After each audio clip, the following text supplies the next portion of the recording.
मला एक सांगा,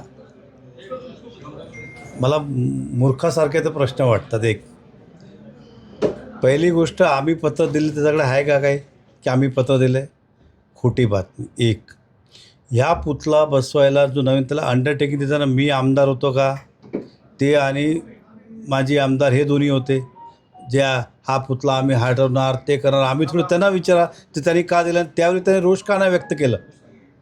त्यांनी त्यावेळी रोष का नाही व्यक्त केलं का हटवू देणार नाही? एक. तिसरी गोष्ट, तो पुतळा सध्या कुठे म्हटलेलं स्थलांतर आम्ही दुरुस्ती बोलतो आहे आणि दुरुस्ती नाही करायचं असेल तर त्याने गॅरंटी घ्यावी, एक अंडरटेकिंग, की हा दुरुस्ती करण्याची आवश्यकता नाही, हलवायची गरज नाही. आम्ही ठराव परत करतो की मंत्र्यांनी सांगितलं राज्याच्या, म्हणून पुढची जबाबदारी त्यांची.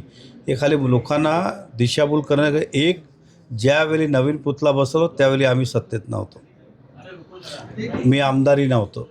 ते मीरा भाईंदरचं देखरेख करायचं ते आणि माजी आमदार, त्यावेळी त्यांनी तो विरोध केला पाहिजे. लोकांचं दिशाभूल वारंवार करत आहे. दुसरं, त्यांनी काल मी हेही ऐकलं की त्यांनी सांगितलं की महापुरुष वीर शिरोमणी महाराणा प्रतापजी ह्यांची जयंती साजरा केली नाही. त्यांनी येऊन आमचं ऑफिसला बघायचं होतं. अजूनही फोटो आहे आमच्याकडे.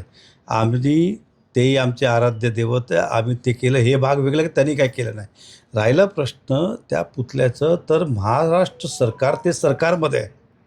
आयदर त्यांनी सरकारमधून राजीनामा द्यायला पाहिजे, सरकारमध्ये जाऊन सांगायला पाहिजे तिथीप्रमाणे करा. तिकडे तारख्याप्रमाणे होतात आणि ती तारीख 16 जूनला आहे. 16 जूनला वाजत गाजत करणार, त्यांच्या नाकावर चढून करणार आम्ही महाराणा प्रताप जयंती. काहीतरी लोकांचं महापुरुषाला गृहीत धरून राजकारण करू नये अशी त्यांना विनंती आहे. ऐका, पहिली गोष्ट असं आहे, आमची स्टाईल थोडी वेगळी आहे. तो पुतळा जिकडे आहे तिकडे आहे. आम्हाला हलवायचंच नाही. आम्हाला कोणी हलवायला आम्हाला सांगितलं नाही. कशाला आम्ही शासनाकडे जाऊ?